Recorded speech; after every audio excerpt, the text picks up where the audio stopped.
All right. Our next speaker is Colleen Thomas. Woo! Okay. Um, there's definitely a theme tonight, and I'm going to pick right up on that about flow. I'm going to speak to you about flow and chaos. Um, and I did my most recent episode on my show was about this because I was thinking with COVID and where we are right now, my litmus is kind of what do I need?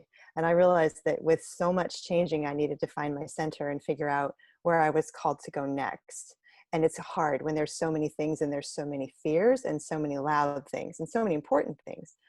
So I'm going to pretend that we're going to do a quick 2-minute and 26 ritual together about finding our flow.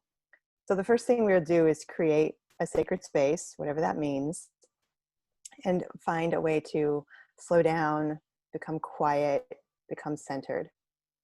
Notice what we're sitting on. Notice what we're hearing. Just connect with the body. And then we might begin to maybe make a list of the voices we're hearing in our heads, the worries, the fears, the thoughts, the images that we picked up from the media or social media, just kind of gently setting them down.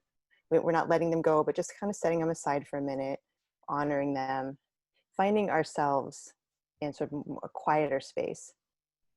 And then we might begin to notice that the chaos is still going on, but now we're not in it. We're kind of separate from it, like we're at the center of the wheel and it's there. And we might begin to appreciate the richness of it, how many things are good and bad and wonderful and terrible, all in the same moment, can all exist at the same time. It's very rich, especially these moments we've been having.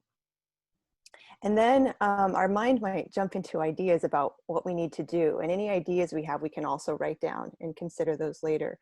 And we can sit, instead of our ideas, we can sit with our bodies and our intuition.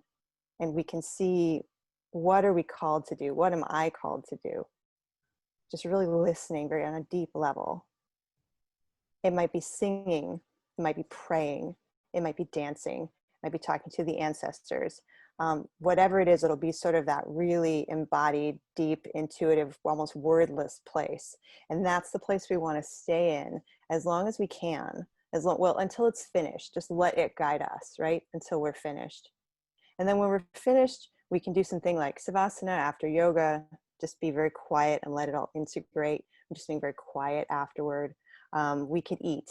Eating is a very good thing to do after ceremony because our blood sugar can change and we're kind of between the worlds and we're coming back into our bodies when we're finished. So that's the ritual I would lead you through. And I just share that as a little sketch for something if you want to create anything for yourself and really go into that space. And yeah.